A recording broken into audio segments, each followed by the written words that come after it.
Yo halo Debogers, balik lagi di channel yang selalu setia menemani kegabutan kalian semua, tentunya di channel Bogasel.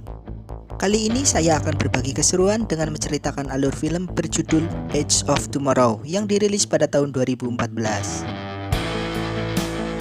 Dibintangi oleh aktor ternama Tom Cruise sebagai Mayor William Cage serta aktris cantik Emily Blunt sebagai Rita Vrataski. Film ini sendiri memiliki alur yang bolak-balik dan akan membingungkan bagi kalian yang baru pertama kali menonton. Mungkin film ini juga menginspirasi film The Tomorrow War yang baru-baru ini dirilis dan juga pernah saya rangkum di video sebelumnya. Cek aja di kolom deskripsi. Oke, tak perlu berlama-lama, langsung saja miringkan HP, siapkan cemilan, jangan lupa nyebat, dan gas lur.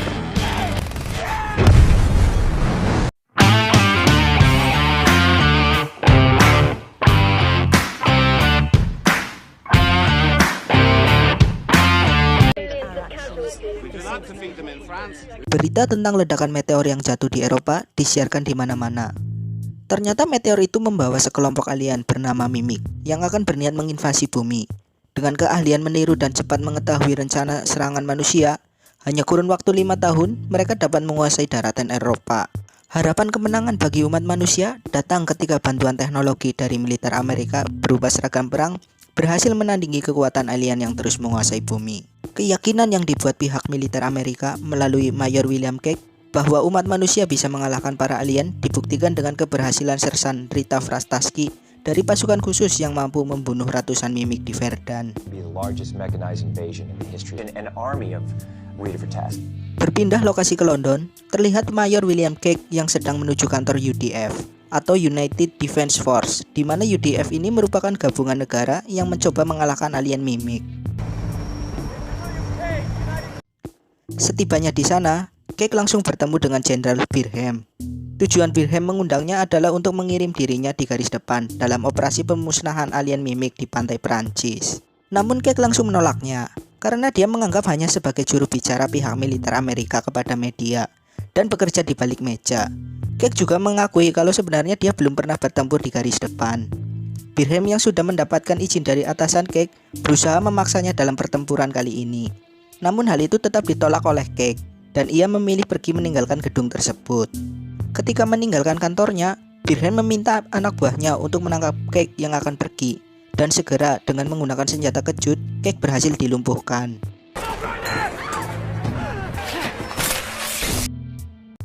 Cage yang tersadar kemudian mendapati dirinya berada di pangkalan militer yang disiapkan untuk pertempuran di pantai Perancis. Dirinya kemudian disambut oleh Sersan Farrell. Cage yang merasa pangkatnya lebih tinggi dari Farrell kemudian memintanya untuk menghubungi atasannya di Amerika. Tapi nyatanya Cage justru diantar ke barak prajurit. Dalam surat perintahnya juga tertulis kalau Cage adalah seorang prajurit biasa yang dikirim ke tempat tersebut yang akan diikutsertakan dalam peperangan melawan Mimik keesokan hari. Di dalam barak, Cage langsung dikenalkan dengan para prajurit yang akan menemaninya dalam bertempur. Mereka dikenal dengan nama J-Squad. Dalam perkenalannya, Sersan Farrell mendapati kalau bawahannya sedang melakukan pelanggaran, yaitu bermain kartu, sehingga mereka harus menerima hukuman dengan memakan kartu tersebut. Sersan Farrell juga memberitahu kalau Cage sedang berhalusinasi dan meminta kepada mereka untuk menjaga Cage bila dia mengacau di tempat ini.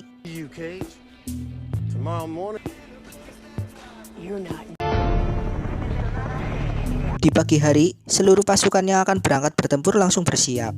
Mereka menggunakan seragam perang yang sudah disiapkan sebelumnya, termasuk Cage yang harus dibantu oleh Griff menggunakan baju tempur itu untuk pertama kalinya.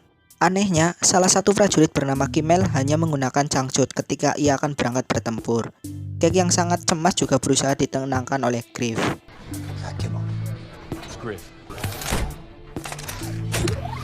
Terlihat juga Rita yang dijuluki Malaikat Verdun tengah bersiap-siap untuk misi pemusnahan kali ini. Mereka kemudian berjalan menuju pesawat yang akan membawa mereka ke pertempuran.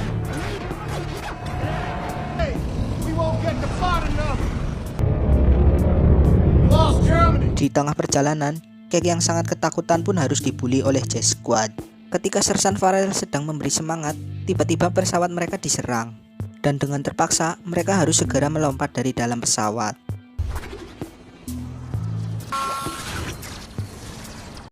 Cake akhirnya dapat melompat dan berhasil mendarat di pantai. Begitu juga dengan Kimmel yang sangat kegirangan. Namun naas, ia harus tewas tertimpa pesawat yang jatuh. Pemandangan yang mengerikan harus disaksikan Cake, di mana banyak sekali prajurit yang harus tewas. Dengan langkah yang penuh ketakutan, untuk pertama kalinya Cake bisa melihat Rita, sang malaikat Verdan, bertempur melawan Mimic di hadapannya.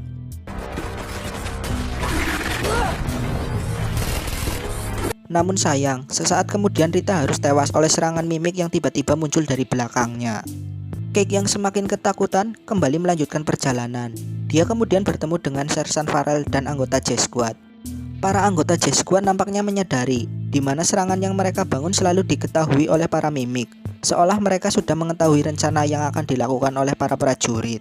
Sementara itu, Cake masih berusaha mengaktifkan senjata yang ada di baju perangnya. Sedangkan serangan yang terus dilakukan oleh para Mimic terus membuat mereka kewalahan. Dari kejauhan, anggota J-Squad mendapati kemunculan ratusan Mimic yang mendekat. Namun dari balik tanah muncul seekor Mimic yang langsung membantai dan menghabisi seluruh anggota J-Squad. Akhirnya Cake berhasil mengaktifkan senjata yang ada di baju tempurnya, dan ia berhasil mengalahkan Mimic itu. Namun tiba-tiba di dekatnya datang lagi seekor Mimic yang memiliki ukuran lebih besar dan berwarna biru, serta berbeda daripada Mimic yang sebelumnya ia kalahkan.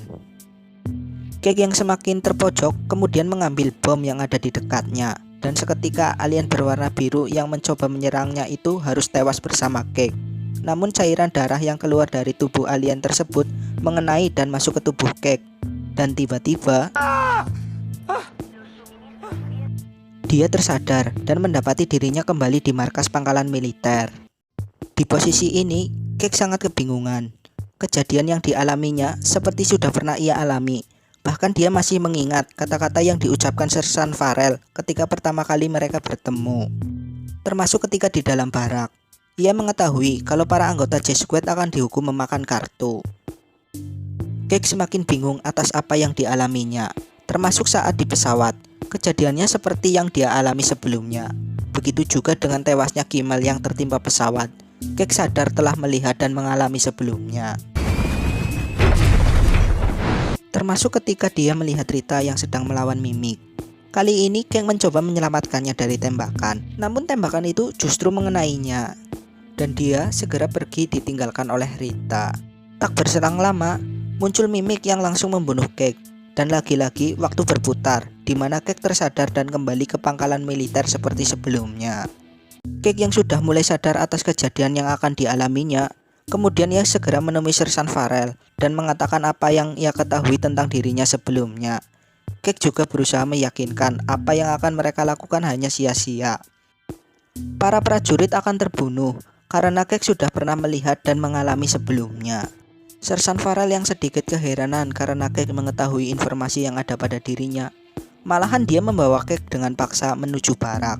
Cake lagi-lagi mengungkapkan apa yang dia ketahui, termasuk mengetahui nama-nama para anggota J-Squad, termasuk kegiatan mereka yang memainkan kartu.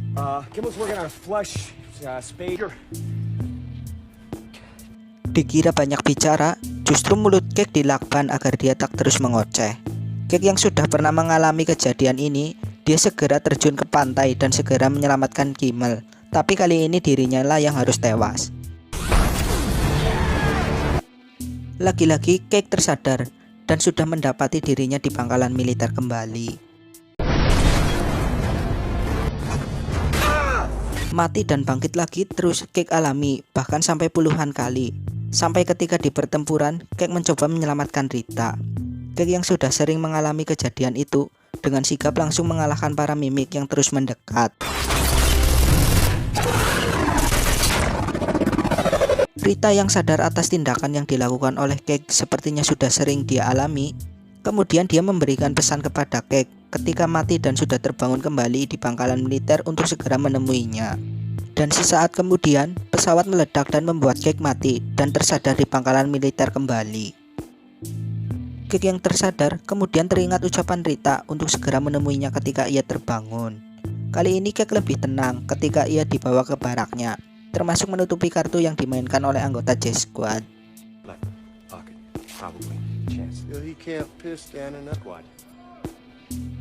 Tak berserang lama, ketika latihan, Cake menyusun rencana untuk menemui Rita. Namun percobaannya kali ini masih gagal dan harus tewas terlindas stroke. Ketika terbangun lagi, Cake kembali lagi mencoba untuk menemui Rita. Kali ini dirinya berhasil lolos dan segera menemui Rita yang sedang berlatih. Cake kemudian mengungkapkan kalau dirinya pernah bertemu dengan Rita ketika terjadi pertempuran di pantai. Rita sempat kebingungan karena dia merasa belum pernah bertemu dengan Cake, sedangkan pertempuran baru akan dilaksanakan keesokan hari. Tapi Rita yang mulai sadar dan paham akan ucapan Cake segera mengajaknya pergi ke suatu tempat. Di perjalanan, Rita menanyakan kepada Cake bagaimana ia mengetahuinya. Cake pun menjelaskan kondisinya seperti ini karena dia telah membunuh Mimik berwarna biru dan cairan darah yang keluar telah masuk ke dalam tubuhnya. Sehingga ketika Cake mati, dia bisa memutar waktu. Dan di sini diketahui kalau Rita juga pernah mengalami dan memiliki kekuatan yang sama seperti Cake. Namun kekuatan itu sekarang telah hilang. Cake kemudian dipertemukan dengan orang kepercayaan Rita yang ahli dalam bidang partikel mikrobiologi bernama Dr. Carter. Carter yang sangat paham atas kejadian yang dialami Cake kemudian menjelaskan siapa sebenarnya musuh mereka. Carter kemudian menunjukkan Mimik biru bernama Alpha yang sebelumnya dibunuh oleh Cake. Alpha sendiri diperintah dan dihubungkan oleh pusat pengendali para Mimik bernama Omega yang mempunyai kekuatan mengendalikan serta memutar waktu, sehingga Omega akan memutar waktu atau kejadian ketika salah satu Alpha telah mati.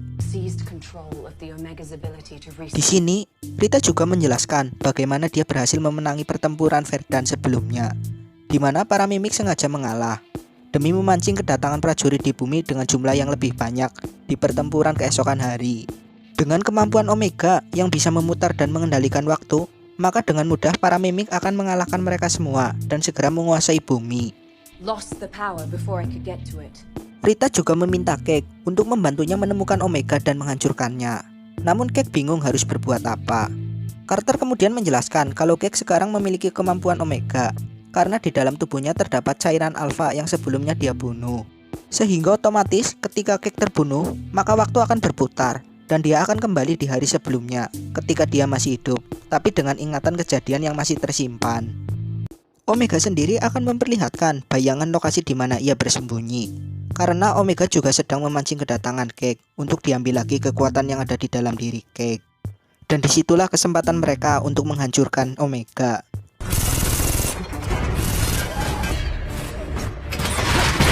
Singkat cerita, untuk menghadapi Mimik, Cake dilatih oleh Rita di tempat pelatihan. Namun Cake harus terluka karena serangan robot pelatihan dan membuatnya terluka. Rita kemudian datang dan menjelaskan kalau di pertempuran sebaiknya Cake harus segera mati. Karena apabila Cake terluka dan mengeluarkan banyak darah, maka kekuatan Omega juga akan ikut hilang. Dan hal itu pernah terjadi pada Rita sebelumnya. Jadi pada saat itu juga Cake langsung dibunuh untuk mengulang kembali waktu di hari sebelumnya. Sekuat tenaga, Cake berusaha untuk meningkatkan kemampuannya, namun lagi-lagi dia harus gagal dan mati kemudian bangun berulang kali. Tak lelah, Rita juga terus mengasah mental dan kekuatan pada Cake, yang hasilnya masih terus mengecewakan. Ketika terbunuh, Cake mulai diperlihatkan bayangan posisi Omega, dan ketika terbangun, Cake segera menemui Rita dan Dr. Carter untuk menunjukkan lokasi keberadaan Omega, yang ternyata bersembunyi di suatu bendungan. Sementara Carter mencari titik lokasi pasti Omega, Cake dan Rita mencoba memikirkan cara agar bisa keluar dari pertempuran di pantai keesokan hari. Singkat cerita, sesampainya di pertempuran, Cake dan Rita mencoba untuk pergi dari tempat tersebut. Namun percobaan mereka terus gagal. Berulang-ulang, bahkan ratusan kali mereka harus tewas di pertempuran tersebut. Bahkan mereka juga sampai menandai lokasi di mana kemunculan para Mimik. Namun lagi-lagi mereka harus tewas. Tapi kejadian yang dialami hanya Cake yang bisa mengingat semuanya, karena dia memiliki kekuatan Omega untuk mengendalikan waktu. Cake juga sampai bosan terus-terusan melihat Rita yang harus tewas di sampingnya.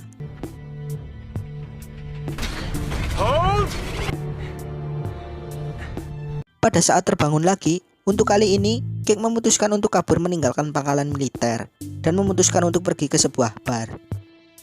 Tak lama, dari luar bar terdengar kegaduhan. Rupanya di tempat tersebut datang ratusan mimik dari dalam sungai. Cake yang melihat kemunculan mimik juga tak luput dari serangan yang membuatnya kembali harus tewas. Setelah hidup dan terbangun lagi, Cake kemudian kembali berlatih. Kemampuan skillnya juga terus bertambah. Sementara itu, Dr. Carter telah berhasil mendeteksi lokasi keberadaan Omega di bendungan yang terdapat di Jerman, seperti yang ada di bayangan Cake.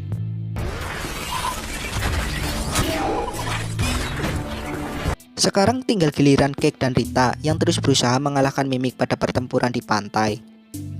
Kejadian yang sudah ratusan kali dialami oleh Cake juga berhasil membawa mereka bisa lolos dari pertempuran di pantai tersebut. Dan segera mereka mengambil mobil untuk menuju bendungan lokasi Omega berada. Di tengah perjalanan, mereka berhasil diikuti oleh seekor mimik. Namun dengan sigap, Cake masih mampu untuk mengalahkannya. Di dalam perbincangannya, Cake menceritakan hal yang pernah diungkapkan oleh Rita pada waktu yang sebelumnya. Dan hal ini menandakan bahwa Cake telah melewati titik ini untuk sekian kali, bahkan ratusan kali.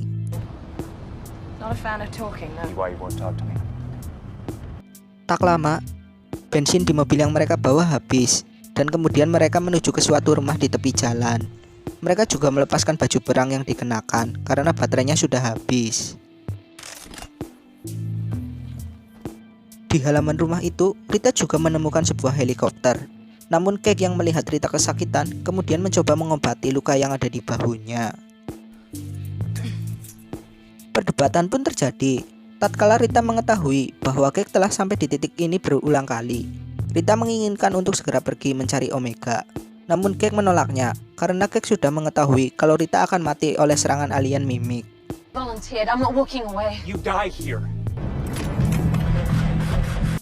Dan benar saja, ketika Rita mencoba menghidupkan helikopter, beberapa ekor mimik langsung menyerang mereka. Cake berusaha menyelamatkan Rita, namun ia tetap gagal dan mereka pun harus kembali mati bersama.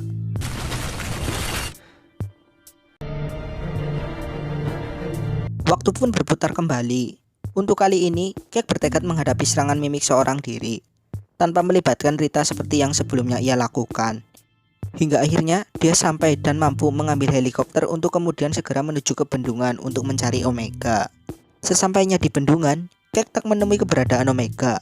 Namun yang ia dapati hanya kemunculan seekor mimik dan juga Alpha, sama seperti yang pernah ia bunuh.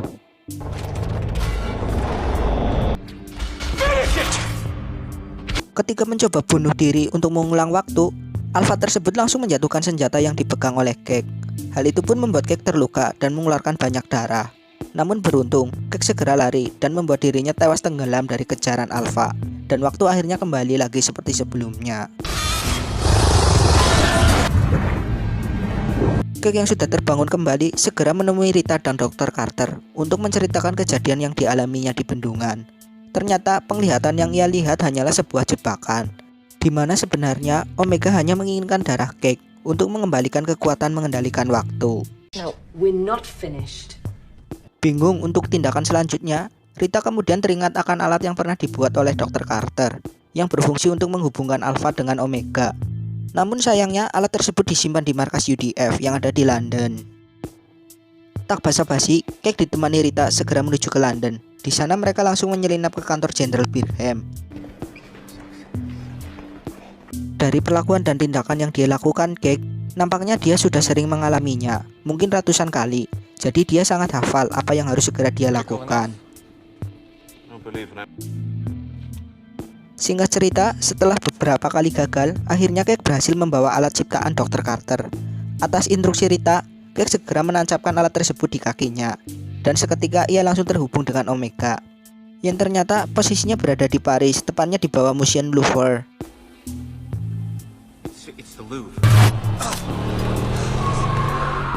Akibat ulahnya yang mengancam Jenderal Birham, membuat Cake dan Rita harus dikejar oleh pasukan keamanan gedung. Cake yang belum pernah sampai pada titik ini harus menerima tembakan di kakinya, yang membuat ia kehilangan banyak darah.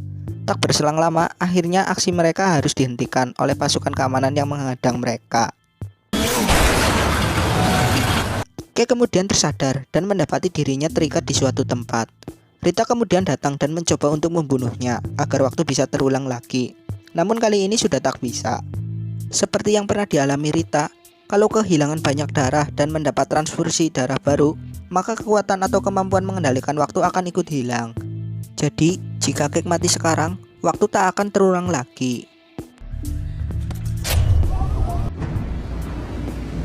Setelah berhasil meloloskan diri dari pasukan keamanan, mereka kemudian menemui J-Squad untuk meminta bantuan dalam menghancurkan Omega.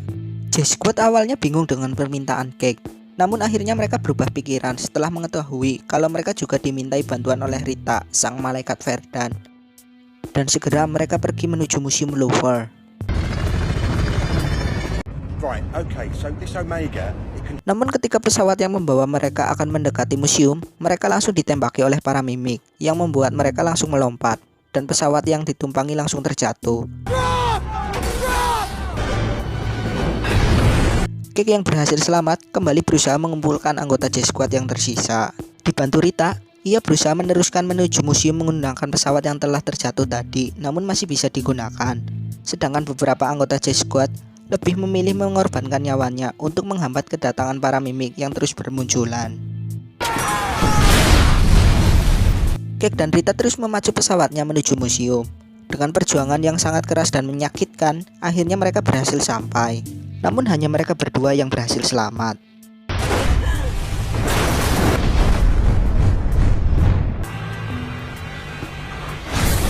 Mereka segera lari dari kejaran para mimik dan langsung menuju ke bawah museum untuk mencari keberadaan Omega. Akibat ledakan yang terjadi, membuat lubang di bawah museum menjadi tertutup dan menghambat para mimik untuk masuk. Akan tetapi, di dalam sana terdapat Alpha yang sedang menjaga Omega. Karena Kek yang sudah terluka, akhirnya Rita mencoba mengalihkan perhatian Alpha dan membuatnya harus tewas oleh serangan Alpha tersebut. Sedangkan Kek terus bergerak menuju sarang persembunyian Omega yang berada di bawah air. Alpha yang melihat Kek berenang mendekati Omega langsung mengejar dan berhasil melukainya. Tapi Kek sempat membuka pin granat yang ia bawa. Dan seketika terjadi ledakan besar yang begitu dahsyat yang langsung membuat Omega hancur dan mati, disertai para mimik dan Alpha di seluruh bumi yang ikut mati secara bersamaan. Tak berselang lama, Omega mengeluarkan cairan darah biru yang sama seperti ketika Kek berhasil membunuh Alpha di awal adegan film. Darah Omega yang terus mengalir ke tubuh Kek membuatnya kembali tersadar. Dan tiba-tiba, ya, Kek terbangun lagi dan mendapati dirinya berada di dalam helikopter. Sama seperti ketika ia baru pertama kali menuju London. Namun untuk kali ini situasinya berbeda. Jenderal Birham menyiarkan bahwa telah terjadi ledakan di Museum Louvre yang membuat seluruh alien mimik tewas. Adegan film kemudian diakhiri dengan kedatangan Kek di pangkalan militer. Dirinya kemudian mendapati J-Squad yang tengah berlatih, dan dia juga langsung menemui Rita yang sedang berlatih, dan posisinya sama seperti awal pertemuan mereka.